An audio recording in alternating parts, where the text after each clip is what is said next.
Hello Seb. Hello. Good to see you. Nice to meet you. Yeah, very nice to meet you too.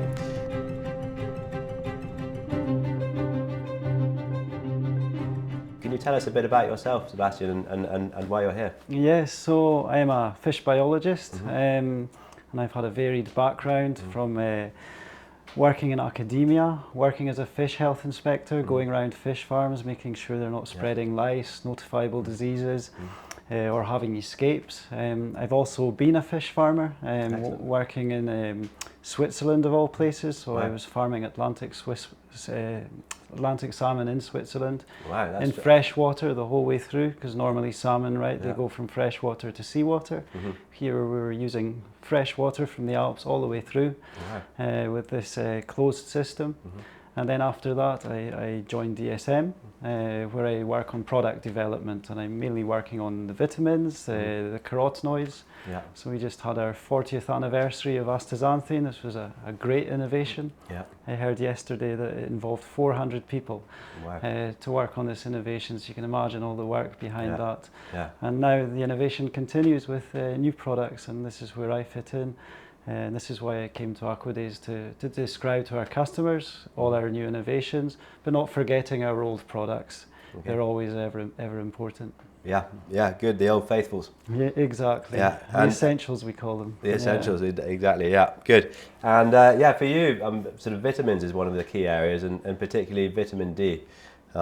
And I just wondered, we need vitamin D. Why do fish need vitamin D? Absolutely right. So one of the reasons I thought, hey, we should innovate on vitamin D is because fish contain a lot of vitamin D. So oily fish, such as salmon, mackerel, sardines, they have a lot of vitamin D. And in fact, they're the source of food for humans with the most vitamin D. So beyond that, you're going into cod liver oil or supplements. The highest natural source of vitamin D is oily fish, out of all the foods. So if you want to naturally increase your vitamin D, fish is your way to go. But that means that the fish themselves might need vitamin D, since there's high levels in these animals, and it turns out that's exactly the case. And in the wild, where do they get their vitamin D from? So in the wild, they get their vitamin D from their prey. This is one way, but they also produce it in their skin in the wild, and a variety of species do that. How much they produce in the summer compared to the winter, this is not known. And also how much the fish at sea produce in their skin, that's not known, versus the river. So they definitely get it from the two sources, but the prey is the most consistent one. Because you can imagine there's seasonal effects, especially in Scotland and Norway, as to how much light you get. So the prey is the regular source for wild salmon. Okay. And what happens if they don't have enough in their diets? If they don't have enough, it's a problem. So vitamin D deficiency causes retarded growth, causes problems with the skeleton, causes thinner skin, and also impairs how fish utilize lipids. And there's a lot of lipids in fish diet, so up to 40%. So you can imagine if a fish is not able to utilize this energy and metabolize this energy, then there's an issue with the growth as well. So it really impacts performance if fish don't get enough vitamin D. So there's kind of, I suppose, two obvious strands of the issues there. You have the welfare issue. Absolutely, yes. And what kind of welfare issues would you see if the fish don't have enough in their diets? Absolutely. So one of the deficiency signs is this thinner skin. So you can imagine that the skin is more susceptible to be handling. So in the quest to control lice, there's a lot of handling associated with these wellboat treatments. And these wellboat treatments are known to cause a lot of wounds. And we see that there's a link between vitamin D and the other vitamins in reducing the impact on the wounds and helping the wounds heal. So this is really an avenue we're going to look down to try and reduce the impact of these wellboats on wounds. And this also has an impact on product quality, because nobody wants to buy whole fish with wounds, so it decreases the value of the fish. So if we can overcome this wound problem, then we can get better value for our final product as well. So it's welfare and product quality. Product quality, and that ties into economics, the whole economics of farming. Absolutely. And presumably, to ensure fish have enough vitamin D rather, you put in some sort of additives into their feeds, and presumably that's quite costly, potentially costly. So you need to make sure there's a return on the investment, and how does that work out? Yes, absolutely. So there's the cost of adding the vitamins, and then there's the cost of not having the vitamins in there or having them at levels too low. So we can see in data we've generated quite repeatedly that making sure that the fish have enough vitamin D ensures that they grow properly, but they also convert their feed properly. Okay. So you're ensuring better feed conversion, so you can use less feed to feed more fish. So the return on investment, this is has a big impact on the return on investment, which far outweighs the cost of adding D3 in, be it the different forms. Okay. And what kind of products are available to ensure the fish get enough vitamin D? Sure. So fish have traditionally always been fed D3, so cholecalciferol. This is the same D3 that we take in humans, and the same metabolite of D3 that's produced in our skin. Our latest innovation is high D. This is 25 hydroxy D3. So D3 itself has no biological activity.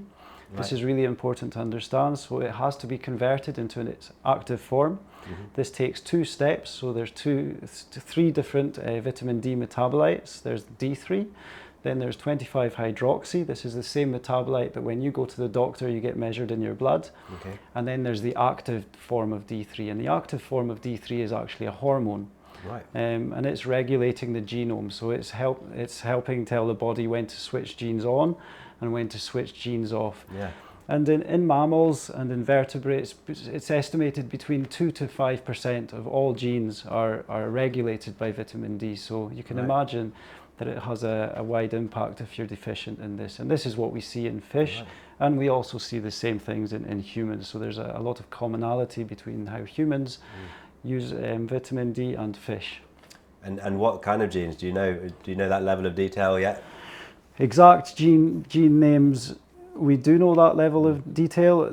Maybe the best way for me to explain it is that these are genes that are involved in how cells grow, how they proliferate, how they multiply, and how they differentiate. So going from stem cells, which follow different lineages, so be it muscle cells, going into heart cells. And one good tissue to imagine or system to imagine is the immune system. So when you mount an immune response, you have to produce a lot of cells quite quickly, and a lot of different type of cells. So the innate immune cells, the adaptive immune cells, and so vitamin D is really involved in this. And the final thing it's involved in is ion homeostasis, namely calcium and phosphorus, but we also see impacts on zinc. So how ions are passed in and out of the fish is also regulated by vitamin D. And it's the same actually in humans. Right, it's very, very important, vitamin by the sound of things. And what's the ideal dose? Because am I right in thinking, actually, from a regulatory perspective, you're not allowed to give them too much vitamin D, and why is that? Right, exactly. So the limit for D3 in the European Union was 3,000 international units, and this limit includes what you put in as supplement and what comes from fish meal and fish oil. And a lot of the feeds were always over the limit because historically, a decade or 2 ago, there was a lot of fish meal and fish oil in the feeds. And now this fish oil and fish meal is being replaced by seed products, so namely soybean, wheat, etc. And so now the levels of D3 fallen in the feeds because of the reduction in fish meal and fish oil. So around 2019, I think we hit the trough of the amount of vitamin D that these diets were containing, and some of these diets were very close to deficiency levels. Right. The European Union understood this from being lobbied by the Norwegians. The Norwegians wanted to see an increase of D3, and so eventually EFSA increased it massively from 3,000 international units to 60,000 international units. Wow. So now, fortunately, that gives a lot of scope to supplement the needs of the fish for D3. Wow, so it's a 30 times increase in the regulatory amount. Exactly. Wow. And so this is really good. We're not too limited by the amount of D3 we can supplement. For some nutrients, the regulations are far stricter. So the regulations are there to protect the animal, but also the final consumer. But for D3, there's no issues there. And is it possible to give too much vitamin D, or is there other things you have to add to the diets to make sure that vitamin D is capitalized on to the greatest extent? Yeah, right. So salmonids are very well known, and this has been established that they can tolerate, it's called, in the biological field, high levels of vitamin D. They've got this amazing capacity to store and to metabolize a lot of vitamin D.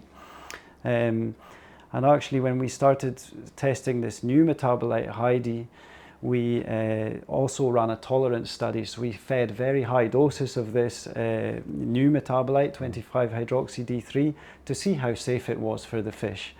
And amazingly, instead of any impairments at the high doses, at all the higher doses we used, we actually saw better growth. Okay. And this was really the catalyst for then going down the route of innovating with this new metabolite. Why, if we add 25-hydroxy, are fish growing even better when they're just given D3? So this data really spurred us on to conduct the rest of the research that we've done today. Okay, and most of your work on this has been in salmonids, am I right in thinking? That's right, yes. We've started with the salmonids for several reasons. They're a very high value species. But most importantly, thinking of the farmer and the consumer, they contain high levels of vitamin D3, and they actually need high levels of vitamin D3. This is an animal that really utilizes a lot of vitamin D3 compared to the poultry, where the levels are much lower, or the swine, and even for humans, they rely on much less vitamin D than Atlantic salmon. But then other species like the warm water species, so sea bream or sea bass, they use a little bit less vitamin D, so it really depends on the fish species how much they need, but salmonids utilize a lot. Okay, but you see your market for this as being cross species eventually? Yes, exactly. Okay. So all the fish species we will work on, and we will test for the benefits of these. And shrimp as well? Shrimp we're just starting to work on. We don't know much at all about shrimp. Shrimp are very different physiology. They're an invertebrate, so we have yet to start working on the shrimp, but we will do. We're definitely going to start running more trials on shrimp, but after the fish. So the next in line are the sea bream, sea bass, and then we will work on the tilapia. Tilapia is a freshwater fish that's farmed a lot, particularly in tropical countries. Yeah. And we know as well that actually tilapia contain a lot of vitamin D in their muscles, so they're also a very good source of vitamin D for the end consumer. That's interesting, because they don't eat a lot of marine products in their diets traditionally. No, exactly, quite different. Yeah. So makes me wonder if a lot of that D3 is coming from the sunlight. The tropical fish. Yeah, tropical exactly. Yeah. So in salmonids, maybe the diet is contributing the most D3, whereas in tilapia it might be different. But we still don't know much about the tilapia in terms of D3. We've talked about the different species requirements. Yeah. How about in terms of the life stages? The life stages, yes. So the life stages are really important, because there's different requirements at different life stages, but often we only know the requirements for one life stage. When you work with fish to determine requirements, it's often at the juvenile stages, and that's the only data that exists. So we really need to work more particularly on adult fish, and the reason for that is that it's more expensive to run trials with big fish out at sea than small fish in tanks. But already from the work we've done, we can see that the metabolite levels change between the small fish and the adult fish. And when you think of the life history of the salmon, it's a very different life in the freshwater at the early stages, different prey, different water quality than out at sea. So the requirements are very different from freshwater to seawater. And we understand from all the data we have that the older fish require a lot more than vitamin D than the smaller fish in the freshwater. Okay. And if we're talking kind of percentage of the diet, so is it just what kind of percentage are we talking? So it's about 3 times the requirements, we think, approximately. We still need to do more work exactly on the difference, but it's something like 3 times more in the sea fish than the freshwater fish. But it's kind of 0.001% of the overall diet content? The content. Yeah. So this is a great question. Vitamin D3 or the 25-hydroxy is only required in minute quantities, so we're talking micrograms per kilogram, so even less than your vitamin C or E, which is milligrams per kilogram. Vitamin D is really required at low quantities, but these low quantities are really important. And am I right in thinking that there's been recently the EFSA have given approval to your high D product? Yes, right. And how did that come about, and what are the implications of that? Yes, so we wanted to register this product because, as we said, we saw really great performance effects, and we also saw that it improved how fish utilised lipids. So we're really happy that we've achieved a favourable opinion from the European Food Standard Agency. So they're looking at two things. They want to see, well, many things, but the two of the most important things are how well it works. So is it actually delivering vitamin D to the animal, how our customers would expect? And then also, is it safe for the consumer? So we've shown both safety and efficacy. And so now EFSA have just published and adopted a positive opinion on this, on our experiments, on our dossier. And now this will be submitted to the European Commission, who will then give it authorization. And this normally takes 6 months from now. So in 6 months' time, for this first time ever, we'll be able to use this 25-hydroxy in addition to D3. So before the end of the year, if all goes to plan? Yes, if all goes to plan. If not, we can celebrate just after the new year. Okay. Yeah. And what's the what kind of reaction have you had from farmers in terms of this imminent availability? Yeah, really. So we've had mainly with the feed producers, but we've been also using it with integrators in Chile, and we've had really good feedback down there. Okay. So they picked it up initially for sorting out bone deformities, and it's really helped with bone deformities down in Chile. We've also heard that it improves fillet gaping, so this is a big problem where the myotomes of the fillet separate, so it's really improving product texture out in the field.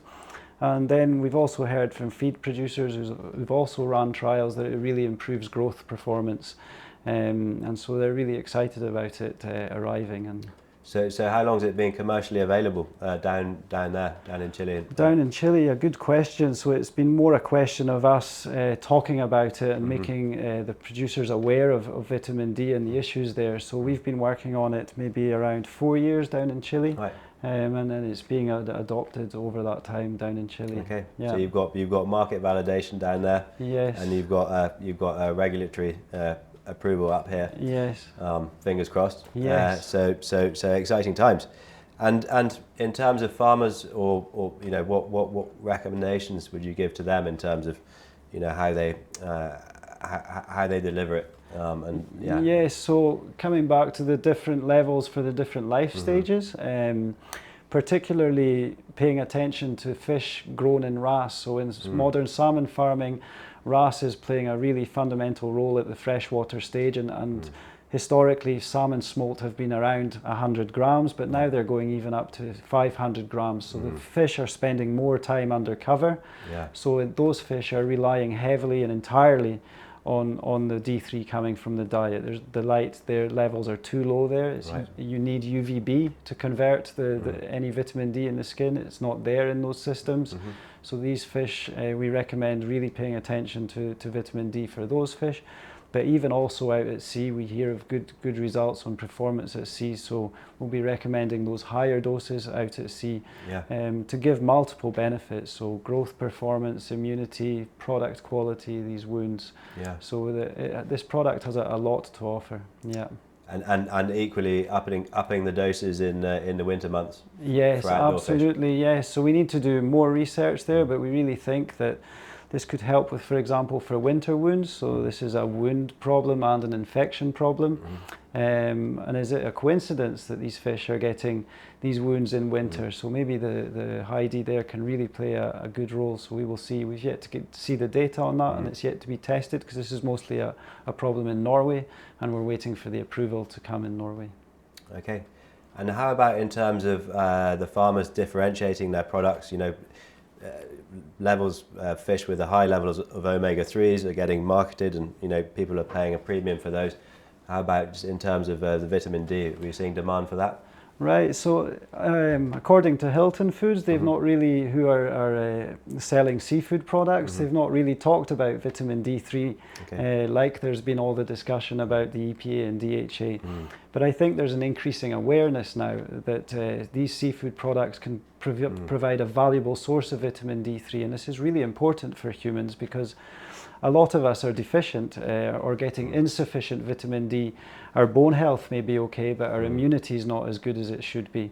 So there's really an opportunity there for seafood products, which are the highest natural source of vitamin D, to help supplement the human population with more vitamin D, and especially in the winter. And this is global, the problem. So in APAC, in LATAM, in Europe, and the Americas, there's people with suboptimal vitamin D all over. In the Americas, I think it's 35% of people have suboptimal 25-OHD3, and in Europe it's 40% of us. So some of us in this room will not have enough 25-hydroxy in our blood, so we can eat fish to overcome that. And I've got a colleague actually who eats fish, and he's measured his 25-hydroxy, and he sees it coming through because he eats a lot of fish. So they are upping their doses of fish as a result. Yes, exactly. And I eat more fish in the winter because I know I'm not getting the sunlight, and so I definitely make sure that me and my family eat more fish, particularly these oil fish, so sardines, mackerel, salmon, to up our vitamin D3. And this is exactly the time of year you need it, when all the flus are coming round.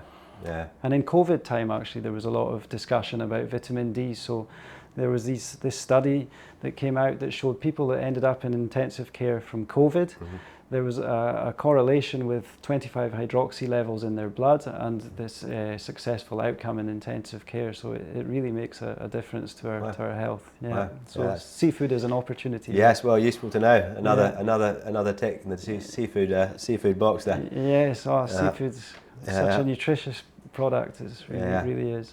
And in terms of your own research, you've mentioned that you're keen to find out more about the correlation between sunlight and vitamin D levels in the fish. Where else do you want to go, and what other avenues are you exploring? Right. So we've really focused on how fish grow, how fish convert food. We've really done a lot of work on the metabolites and how the levels change according to supplementation.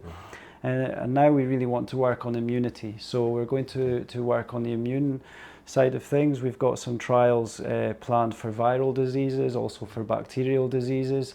We've already seen some encouraging results. And also, I'm not sure if we'll manage to fit in this research, but I think vitamin D has a very important role in salmonids for the metabolism of glucose and lipids. One of the things we see that when fish stop feeding, you see a reaction in the vitamin D levels. All the metabolites actually react to this, including the active hormones. So I really think there's a link between the active hormone levels and feed intake. So I think vitamin D is actually very important for regulating energy and lipid metabolism. Fantastic. Well, we hope you have some success in these avenues. Thank you very much for coming. Thank you very much, Good Rob. to see you. Thank you. Thank you, Sebastian. Thank you.